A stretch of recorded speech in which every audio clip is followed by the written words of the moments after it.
Hello everyone. तुम्ही सगळे कदाचित विचार करत आहे की आम्ही एवढ्या चांगल्या सेटअपमध्ये बसून काय चालू असेल. तर I have very exciting news for all of you. मी पेंदा विजदा आम्ही तिघं मिळून, म्हणजे जरी हे आपल्या सेम चॅनलवरती पॉडकास्ट हे दिसणार असतील, I am not gonna be the only person doing this podcast. आम्ही तिघंसुद्धा हे करणार आहे आणि we are gonna have some very exciting guests coming on our podcast. This is not something that's gonna come live in the next month. ह्याला कदाचित अजून November December, because आम्हाला गेस्ट्स बोलवायचे आहेत. We want to interview them, we want to speak with them. आणि ह्या podcast through we are going to try to show the personal side of that particular person आणि how they are as human beings living in the society rather than what we see them as professionals. ह्यामध्ये भरपूर politicians involved असतील, sportsman involved असतील, businessman, entrepreneurs, doctors, कदाचित असे वेगवेगळ्या कॅटेगरीजमधले लोक आपण आणून इथं त्यांच्यावरती इंटरव्ह्यूज घेऊन आणि trying to get to know about their professional and their personal life. So what are your thoughts on all of this? आपण बरेच दिवस झाले ह्या गोष्टी बाबतीत डिस्कस करत होतो. आणि हे जे ॲक्च्युली हे होत पण ॲक्च्युली पिंदा विजदामुळेच आहे, कारण त्या दोघांनीच सांगितलं की आपण करायला पाहिजे. नाही, त्याचा actually it is for good reason, कारण it is the next step in your म्हणजे डिजिटल जर्नी. तुझं जे चॅनल आहे, तर आपण आता अॅनलाइज करतोय की गेले 3 वर्ष झालं आता यूट्यूबचं जर्नी तुझी चालू आहे. त्याच्यात लोकांना आपलंच चॅनल का आवडतंय? कारण त्यांना आपली पर्सनल लाईफ मध्ये काय चाललंय हे कोविड पासून त्यांना बघायला आवडते. डॅडींमुळे तर एक मोठा बूस्ट त्याला मिळालेला आहे की एका पॉलिटिशियन्सच्या लाईफमध्ये काय काय असतं दिवसभरात, डे टू डे लाईफमध्ये, त्याचा इंटरेस्ट लोकांना असतंय.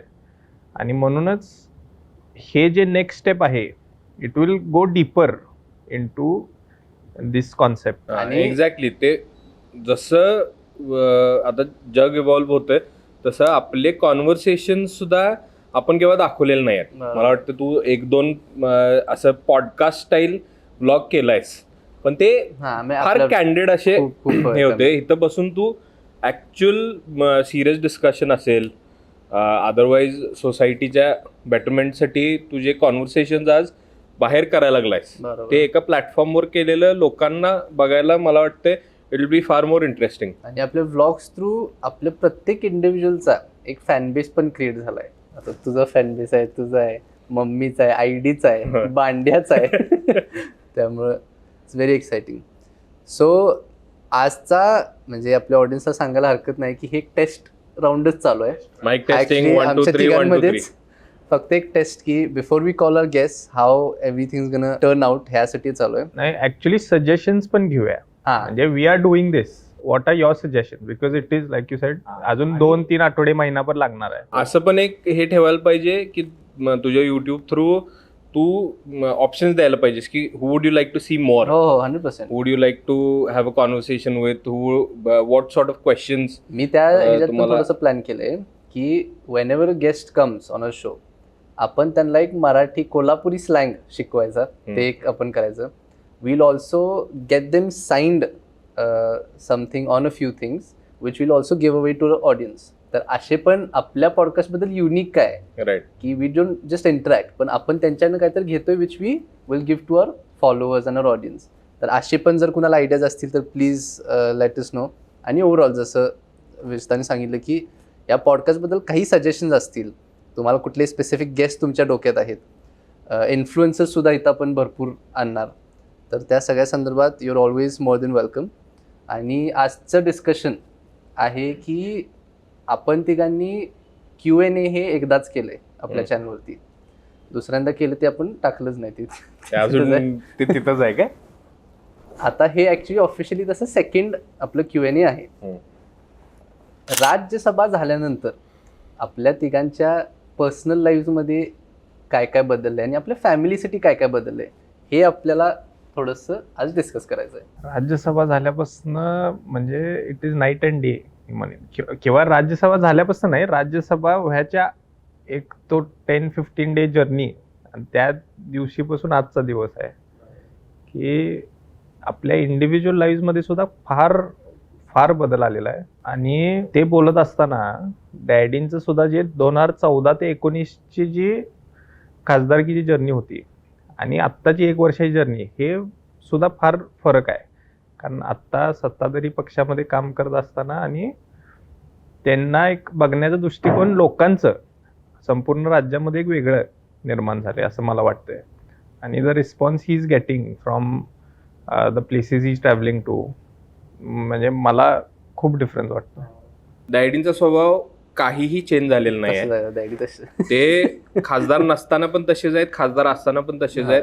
ते खासदार असले नसले ते कामं तेवढीच करतात, माणसांना वेळ तेवढाच देतात, त्या पद्धतीनंच वागतात.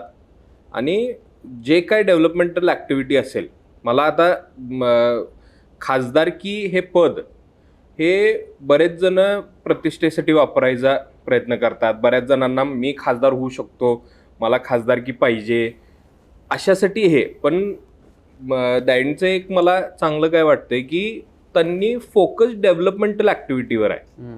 ते कोल्हापूरमध्ये ज्या काही गोष्टी आणायच्या असतील, आता ते त्यांचा मतदारसंघ महाराष्ट्र वाईड आहे. सो जिथं कुठं माणसांना मदत लागेल त्या त्या लोकांना रीच करून, आणि he is become a catalyst of progress. तर राज्यसभेनंतर ते चेंज झालंय. आणि माझ्यासाठी पर्सनली जर म्हणायला गेलं तर मला कॉन्फिडन्स एक बिल्डअप झालाय ऑफ गेटिंग थिंग्स डन.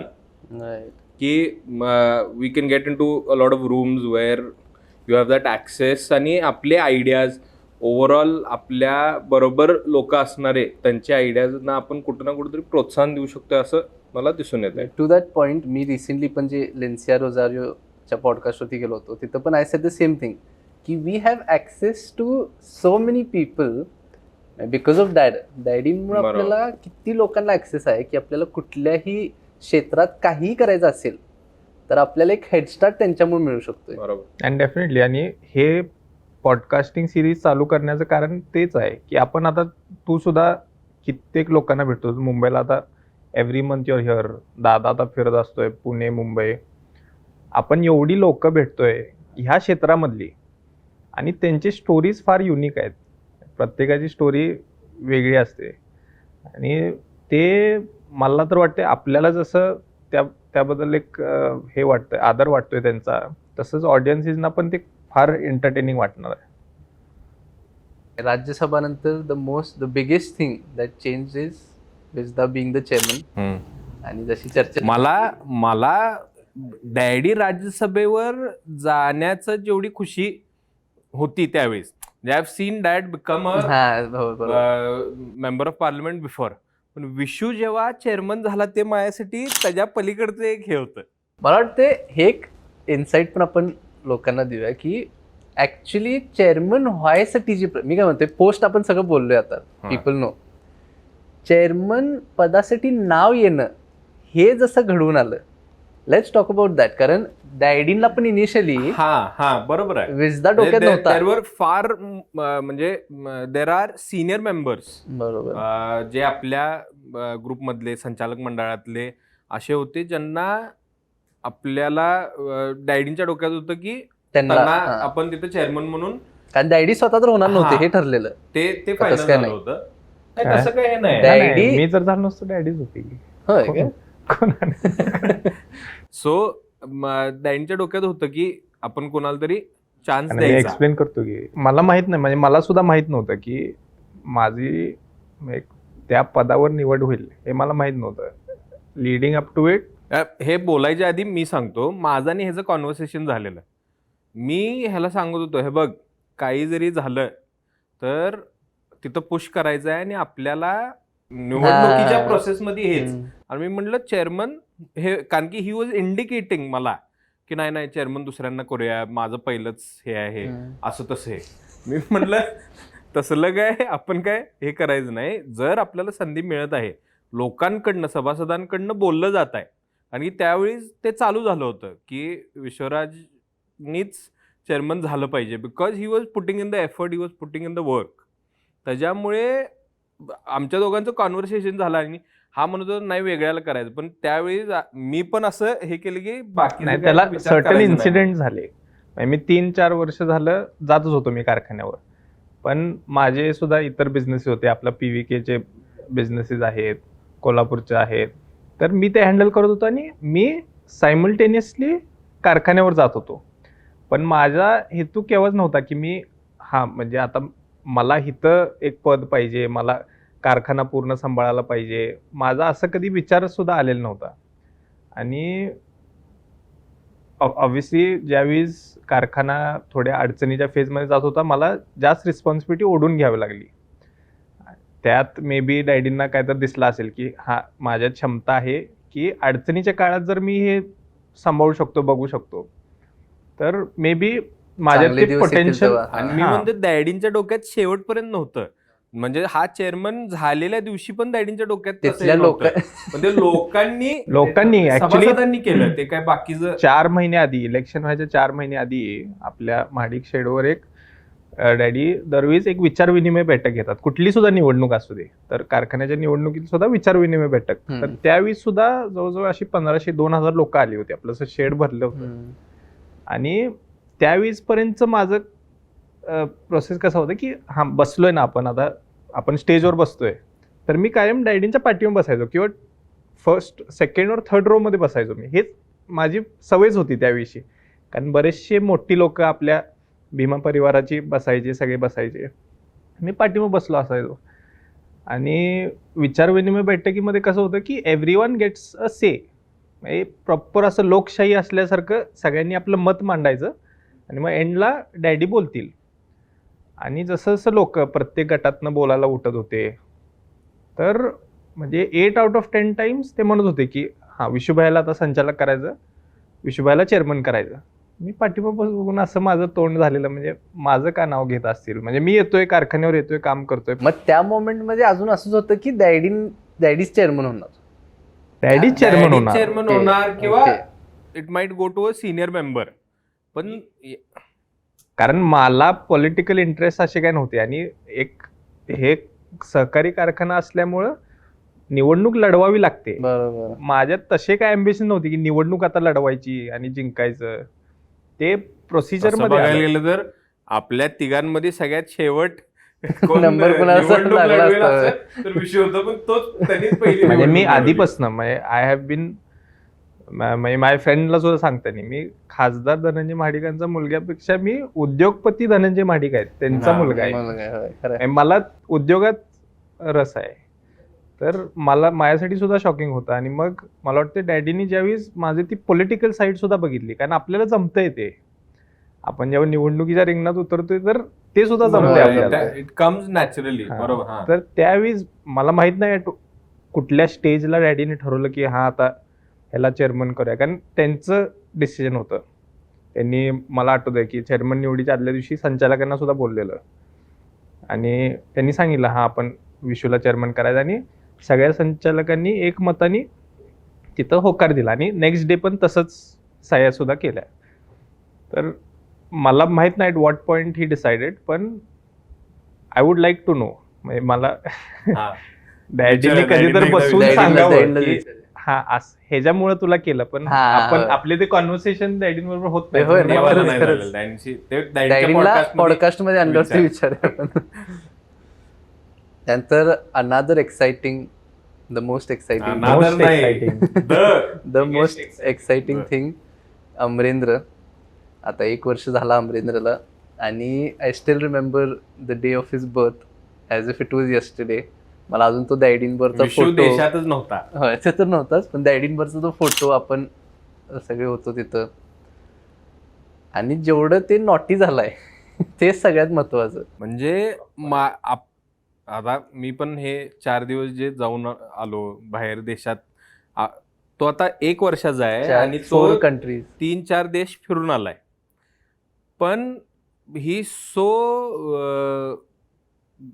त्याचं अटेन्शन स्पॅन ज्या गोष्टींकडं आहे, अटेन्शन स्पॅन म्हणण्यापेक्षा त्याची जी क्युरिओसिटी आहे ते एका वेगळ्या लेवललाच आहे. तो बाकीच्या गोष्टीत कुठल्या त्रास देत नाही, काय नाही. ही एन्जॉयज खरंच किरकिर नाही, म्हणजे लहान बाळ म्हणून किरकिर कुठे करते की किरकिर काहीच नाही त्याचं. त्याला नुसतं उचलून खेळायला पाहिजे, खेळायला पाहिजे नुसतं कंटिन्युअस. आणि ही इज ब्रिंगिंग म्हणजे जॉय जे आपण नाही, he has changed a lot of things for us. तो यायच्या आधीपासून आणि तो आल्यापासून family has catapulted to another level. True. म्हणजे ओव्हरऑल. आणि if any of us watching are superstitious about such things, तर ते त्याच्यामुळे झाले. मी सुपरस्टिशियस आहे तर मी तर म्हणेन त्याच्यामुळे झाले ते. सिन्स ही वॉज म्हणजे वहिनी प्रेग्नंट असल्यापासून जे चांगल्या गोष्टी घडून यायला लागल्यात म्हणजे, आणि त्याच्या आधी जे काही वर्ष होते व्हेरी बॅड फॉर अस, आणि त्याच्यानंतर जसं होतं ते त्याच्यामुळे झालं. म्हणजे एकदम रॉक बॉटम पासून एकदम काय आहे. तुम्ही त्याचं पण नशीब म्हणजे त्याने आपलं नशीब बदललं हे ठीक आहे, ते झालं. त्याला हार्डवर्क वगैरे सगळ्यांनी केलेलं आहे आणि अमरेंद्र आल्यावर हे सगळं झालं असं आपण म्हणूया. पण तो कसलं नशीब घेऊन आलाय की तो जन्मून 1 वर्ष झालाय आणि त्यांनी देशातले सगळे नामवंत व्यक्तींना भेटण्याचं त्याचं म्हणजे ऑपॉर्च्युनिटी योग आला. बाकी कोण पण ठीक आहे म्हणतोय, मोदीजींना भेटला आणि त्यांच्या हातात खेळा. फोटो माझं मला तिथं थोडंसं असं वाटत होतं की आत गेल्यावर तो हे करेल का, नीट राहील का, रडला तर काय, ओरडला तर काय, आणि आपण कसं हे मॅनेज करायचं. आत गेल्यावर आणि मोदीजींचं मानलं पाहिजे. शक्यतो आता सगळे आपण फॅमिली मेंबर्स बघतोय, बऱ्याच जणांकडे बेबीज जात नाही खरं की कोणीतरी हात पुढे केला किंवा घ्यायला बघितला नाही जात की मला आठवतंय अमरेंद्र डॅडींच्या हातात होता आणि मोदीजींनी जस्ट असं हे केलं, तो असं हे केला. सो त्यांचा पण तो ऑरा प्लस हिम बिईंग हिम, अमरेंद्र जसा आहे त्याच्यात ते एकदम हॅपी बेबी आहे ते एकदम. आणि the weird names we call him, हे काय अर्थ नाही की त्याला. सगळे वेगवेगळे विचित्र नावं सगळी पडले. एक कुठं तर कन्सेन्सस येणार की जसं मोठा होईल तसं आपण एक काय तर बोलवणार. नाही मला वाटतं डॅडी म्हणतात ते it will stay, ambush will stick. आणि म्हणजे अँबुशचा अर्थ पण आहे की group of tigers is called an ambush. So तो तसाच आहे, त्याच्या आत एक टायगर नाही बरेचसे टायगर. अजून एक महत्वाचा विषय, कारण तिघं पण आता वयात यायला लागलोय. पिंदाच झालं पण आता नेक्स्ट इन लाईन विजदा आहे आणि it is one of the most talked about things. म्हणजे आठवड्यातनं 2-3 वेळा त्याच्यात चर्चा नाही, भांडणं व्हायला लागलं त्याच्यावरती आणि वाद ते चालू आहे. मी त्याचं इनसाइड गोष्टी प्रोग्रेस कसं व्हायला लागलंय ते सांगू शकत नाही. बोलायचं काय पण नाही, डिस्कशन इज अबाउट 27 झालास ना. काय आहे डिस्कशन, काय एक भाऊ लग्न झाले, एकाचं होणार आहे आणि एकाला टाइम आहे, तर त्याचं डिस्कशन की कसं असते, काय होऊ शकेल आणि असं रे. मग पहिलं पिंडाकडनं ऐके की कसं असते, काय एक्सपेक्ट करावं काय. Marriage is a fun tough job. So very nicely put. Obviously म्हणजे you get a companion life. आपल्याला आपला आधार म्हणून आपण ज्यांच्याकडे बघू शकतो. At the start of the day, at the end of the day, this is the person you are with. आणि आपले आयडियाज असतील, आपल्याला काय करायचं आहे ते सगळं इमोशन्स, ते आपण roommate best friend roommate best friend बरोबर. मग मनाने खरं वाटत झालं चेहऱ्यावर स्क्रिप्टेड स्क्रिप्ट दिलेली आहे मला. सो ते आणि obviously you are sharing your life with this other person which can be tough at times. कारण की आपल्या आयुष्यातले आपण फॉर्मेटिव्ह इयर्स आपण एकटं राहिलेला असतोय. सगळ्या गोष्टी आपली आपली रूम आपलं हे म्हणजे तरी आपण सगळे एकत्रच असायचो एका रूम मध्ये म्हणून we know how to share a room. पण मग आता माझ्या रूम मध्ये मला वाटतंय एक 7-8 कपाट आहेत.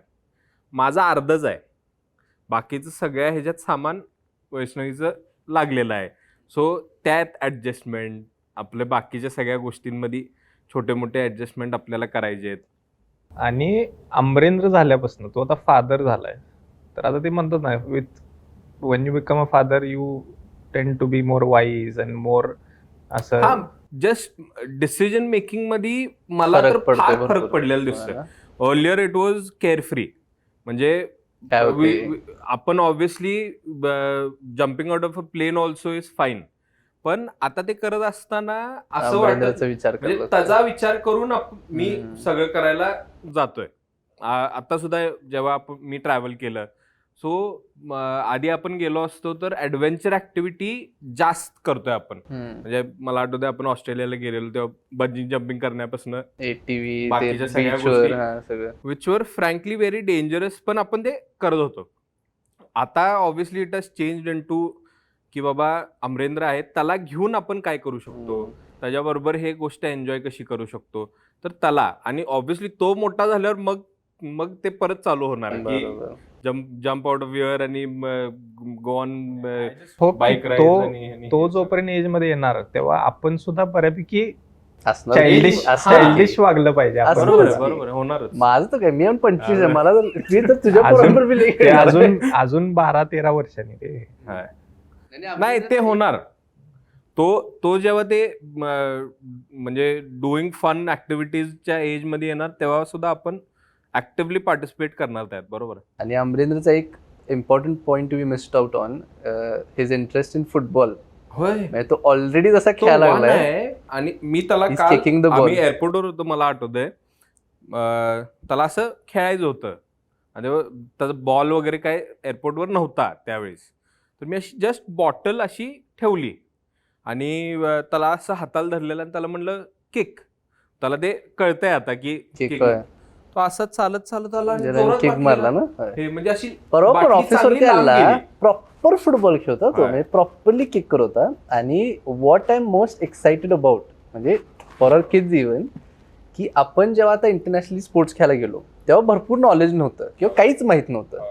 आपण दोघं किंवा तिघं पण आपण बाहेर गेल्यामुळं आपल्याला स्पोर्ट्स बद्दल कळालं की तिथलं कल्चर कसं आहे, किंवा तिथं you need to be in the right environment, you need to have the right people around you.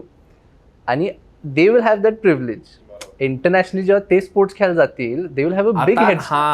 ते एक एक्स्ट्रा स्टेप त्यांना मिळाल्यासारखं होणार, because we know lot more. मला आठवते तुझ्या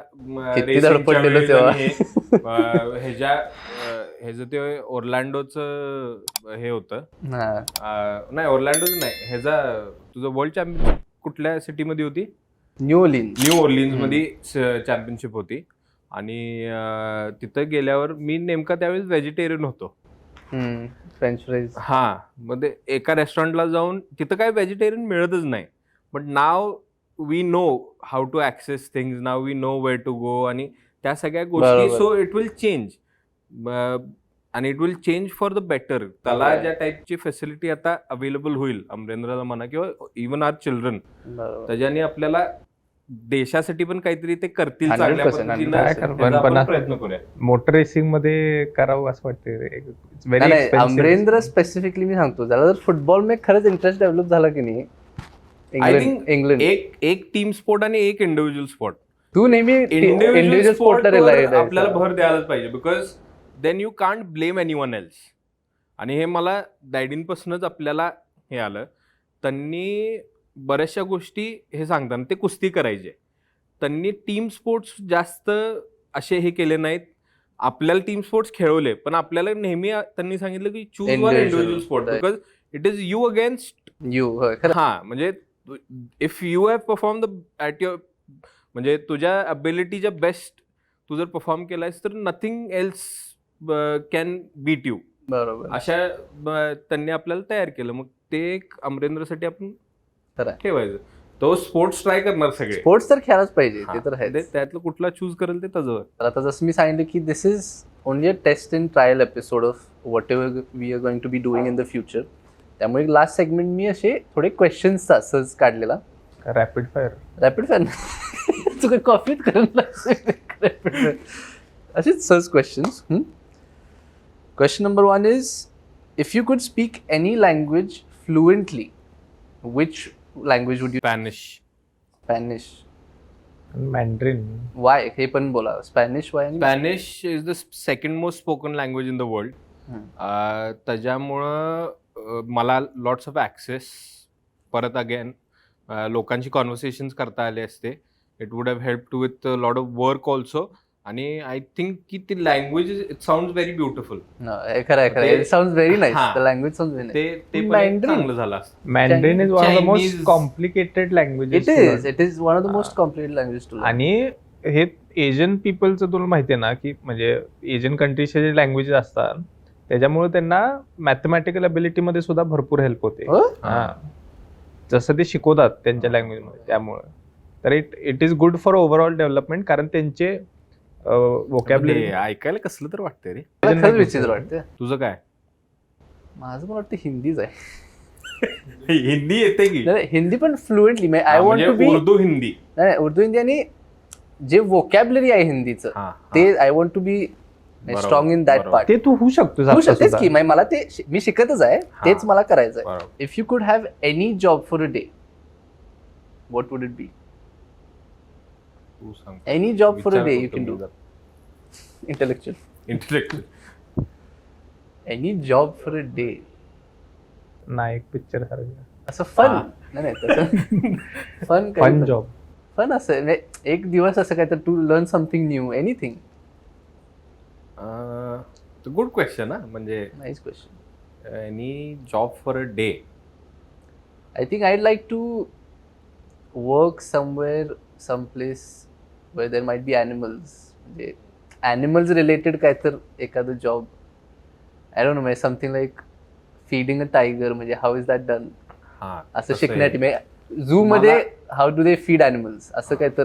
मला something to do with hard labour असं मॅन्युफॅक्चरिंग की हाताने बिल्डिंग अँड इंजिन और असेंब्ली वगैरे. कारखान्यात की आता कारखान्यात बिल्डिंग सारखं चालूच असते की तोडमोड. नाही तो म्हणजे असेंब्ली असं कार पार्ट्स किंवा असं काय. म्हणजे आता तुम्ही हे करा की अख्खे असे मोठे पोत्यात घालायचे फ्यू पार्ट्स असतात ना त्याचे. मशिनरी किती मोठी असते. ऑटोमोबाईल कंपनीज आहेत जे टॉप टू बॉटम सगळी गाडी असून दे बाईक असून दे दे हँड मेक इट. म्हणजे सगळ्या गोष्टी रोल्स रॉईस असून दे किंवा अशा गोष्टी the way they paint the Rolls Royce. बघितलं ना ते हाताने मला नॉट म्हणजे तसं हे नाही पण to make something to build something असं. मी कालच ऍक्च्युली आयफोनचं लॉन्च बघत होतो तर मला ते फॅसिनेटिंग वाटते कारण obviously the technology has existed for the last 20-30 years. पण एक दिवस ऍक्च्युली त्याच्या आतलं काय असतंय हे शिकून घेण्यात कारण माहितच नाही आपल्याला कुणालाच माहित नाही. इट इज पण ते job at Apple. Job at Apple at the highest level or what they're working on in the future हे जरी कळायला मिळालं कारण ते ऑब्व्हियसली 10 years अहेड थिंक करायला लागले. ते टेक काय असणार आहे ते त्यांना माहिती आहे आपल्याला माहित नाही. If you were a flavour of an ice cream which flavor would you be? Strawberry. What would you be called? What would if you were an ice cream, what would you be called? Salted caramel. Salted caramel? आंबट गोड. कैरी ice cream. Vishu chocolate आहे. म्हणजे classic chocolate. Classic chocolate. दिसायला पण chocolate आहे. The classic chocolate. Classic chocolate. मी सांगू काय पीनट बटर म्हणजे बेस व्हॅनिलाच आहे आणि वरती ले काय काय घातले. व्हॅनिला काय आहे त्यात? बेस पुरती पीनट बटर आहे तसं आहे ना. मी व्हॅनिला कसं एक प्युअर असं हे कन्सिडर केलं जातं त्याला फ्लेवर. तसं व्हॅनिलाचं बेस आणि वर तिथं ती मिरची बी आहे हे स्प्रिंकल्स बी आहे. नेरुलाचं हॉट चॉकलेट फज आहे असं वरती शेंगदाणे आवडतं ना. बरोबर. नाही पण सॉल्टेड कॅरमल रे. सॉल्टेड तिखट आंबट. तुझं मला वाटते जे सगळ्यात जगात असं गोड म्हणजे एकदम गोड पेक्षा गोड जे काय असेल ते सगळ्यात गोड फ्लेवर काय असते. हनी आईस्क्रीम असेल काय तर. हनी नाही आहे. हनी पण असं बिटर टेस्टिंग असते. तू something very sweet with sprinkles on. What's the weirdest smell you secretly enjoy? मी त्यावर रिथिंक केलं ऍक्च्युली. मोलॅसिसचं मला होय ते असं कारखान्यात गेल्यावर ते एक चांगलं हे पाठीमागच्या साईडला आपल्या मोलॅसिसची टाकी. मला ते हॉस्पिटल स्मेल मला ते रिलेट होते टू क्लेनलीनेस. तो डेटॉलच्या डिटर्जंटचा वास आहे तो. मला नाही मला नाही तेच- हे जे असते रे ते स्पिरिट असते. हा स्पिरिट आणि ते डेटॉलच असते ना फरशी पण पुसायचं. त्याच्याने मला spirit असते ना. आजारपणाची आठवण येते. हा, मला आजार तसं पण नाही, मला उलट त्याचं वाटतं की दिस रूम इज क्लीन आणि that gives me more. How do you enjoy it असं. मला छान वाटते की बाबा आपण साफ ह्याच्यात एन्व्हायरमेंट मध्ये आलोय. माझ्यासाठी पेट्रोल पेट्रोल पेट्रोलचा वास मला खरं लय आवडतं. तिन्ही पण असं स्पिरिट बेस्ड आहेत आपले. If you could make one rule that everyone in the world has to follow for a day, what would it be? मी मला सांगू एकदम क्लिअर आहे. Be kind to everyone. Just be kind for an entire day. सगळ्यांबरोबर गोड बोला, नीट राहावा. एक दिवस उगाच पुन्हा उगाच भांडू नका, उगाच भांडू नका. नाही, माझा rule would be to follow the existing rules. खरं, खरं. आजचे जे रूल्स आहेत ते गाडी follow indicator करायचे. देऊनच जीवन उजवीकडे खरं आहे, खरं आहे. नाही, माझं हे आहे की nobody goes hungry. You have Rule? To rule. तो रूल म्हणूनच कसं कुणाला उपाशी हे नाही. माझ्याकडे जे काय आहे एव्हरीबडी डिस्ट्रीब्यूट दॅट आणि हे सगळ्यांनी पोट भरून खाऊन. म्हणजे you want to make sure की that every privileged person makes तसं शुअर पण की नाही. हा मग ते कसं अटेन करायचंय ते that is a different story. But nobody goes hungry. That has to be a rule. if you could only wear one color for the rest of your life, which color would it be? वाईट. White? मग white किंवा cream असं white. What's the funniest nickname you've ever had? माझं पिनीच आहे. म्हणजे पिनी तुला actual funny वाटत? जे- नाही, नाही. actual Prue, जे- Prue. पुत्ती. Prue. प्रू सगळ्यात funny Prue आहे. सगळ्यात Prue funny. सगळ्यात funny आहे. हे ऍक्च्युली लोकांना माहित नसेल. नॉटिंगम मध्ये पिंदाला सगळेजण पृथ्वी, आता आमचं कसं कृष्णराजचं क्रिश झालं, विश्वराजचं विश झालं, तर पृथ्वीराजचं होत नव्हतं कारण ते की- घातलं. करून टाकलं ते पण तिथं. त्याचं पण त्यांना पृथ्वी म्हणताच येत नाही ना. तू पिनी सांगायचंच ना. पिनी पिनी सांगू. पिनी इज बेटर देन प्रू. पिनी पिनी बेटर. पिनी सांगायचं आहे. हे मला पिनी बोलवा म्हणून सांगायचं आहे. काय तर नाही ते असं मला वाटतं. पण पिनीच हे सगळ्यात कारण की funny आहे. ते माझ्या पर्सनॅलिटीला छोटा पिनी मॅच मॅच होत नाही. पिनी होत नाही मॅच. खरं. मला कधी स्कूलमध्ये सुद्धा निकनेम नाही. सगळे मला विशू म्हणून घरात बिरात काय तर डॅडी गोबेश डॅडी म्हणतात. नुसतं गोबेश म्हणतात मला. सगळ्यात मला वाटतंय फनी आहे. फनी गोबेश. एकच गोबेश पण का म्हणायचे मला आठवते. मे बी त्यामुळेच ते झालं असेल. कुठल्या तर एका हे बॉडी लोशनची ऍड यायची, गुबरी गुबरी गुश. गोबली आणि गुबली गुबली गुश आणि त्यात गाल दाखवलेला असायचे आणि ह्याला गाल होते. गाल होते म्हणजे असले गोड गाल आणि होते. अरे रे. त्या गुबरी गुबरी गुश पासून ते डॅडीने नाही, त्याला ते ते मोगली गोब- नाही काय ते गुबरी असं Ponds गुबरी होतं काय? गुश. पॉन्ड्स ना, ते तसं ना? तसंच आहे. होय. तर तेव्हापासून ते गोबेश का असं काहीतरी पडलं असेल. गोबेश गोबेश. तुझं माझं काय काय किटी डॅडी म्हणतात. होय, किटकॅट डॅडी अजून किटीच म्हणतात मला. किटी. परवा पण कुठं तर पंपाच होतं मला वाटतं. हा. ऑफिस मधून बाहेर जाताना किती माणसांच्या कुठं चाललं. किती. आता आपण बोलत असताना म्हणजे इट इज व्हेरी ऑब्विस की there is a lot of humour. की आपण आपल्या आपल्या ह्याच्यात सगळेजण फनी आहे आणि प्रॉपरली फनी आहे. खरंय, कारण की खरंय. मी इतर लोकांची बोलतोय त्यांना हो, तर सेन्स कळतच ऑफ नाही. ह्युमर नसते. ते कळतच नसते. नाही त्यांना. होय. पण त्यांच्याकडे ती ability to create something funny. म्हणजे जोक ऐकून हसणं वेगळंच आहे, पण तो जोक क्रिएट Create करणं. करायच्या ह्याच्या पाठीमागे आणि ते ती कला जाईल ती कला जाईल. thoughtfulness जे तुम्हाला काय वाटते कुणाकडनं आलंय आपल्याला? डॅडीच की डॅडी तुझी चेष्टा करत करत बघून बघून लहानपणी आम्ही दोघं daddy ने शिकलोय. तुझी चेष्टा आम्ही केली. दोघं शिकलोय त्यातनं. This is where we end the episode. तर again this was a test and trial. So is there something you want to tell our audience about the podcast that we can be hosting soon? हा एक interesting format मला वाटतंय की Krishnaraj is bringing to his audience. आणि ह्याच्यातनं एक चांगला knowledge base मला वाटतंय तू सगळ्यांपर्यंत पोचवशील ही अपेक्षा आहे मला. आणि त्या गोष्टींमधनं काहीतरी फ्रुटफुल थिंकिंग ॲटलिस्ट बाहेर येईल आणि there might be progress. Specially मराठीवर आपण फोकस करावं अशी माझी एक रिक्वेस्ट आहे. कारण आता मराठीमध्ये पॉडकास्ट करणारी लोक मला वाटते फार कमी आहेत. आणि जे त्यांना तसा ऍक्सेस पण नाही आहे. हा आणि ते आपले जे ऑडियन्सेस आहेत किंवा आपण ज्या लोकांना दररोज भेटतोय त्यांना सगळ्यांना मराठीमध्ये लोकांचे जे कोण आपल्याला भेटायला येणार आहेत त्यांची मतं ऐकायला आवडतील 100%.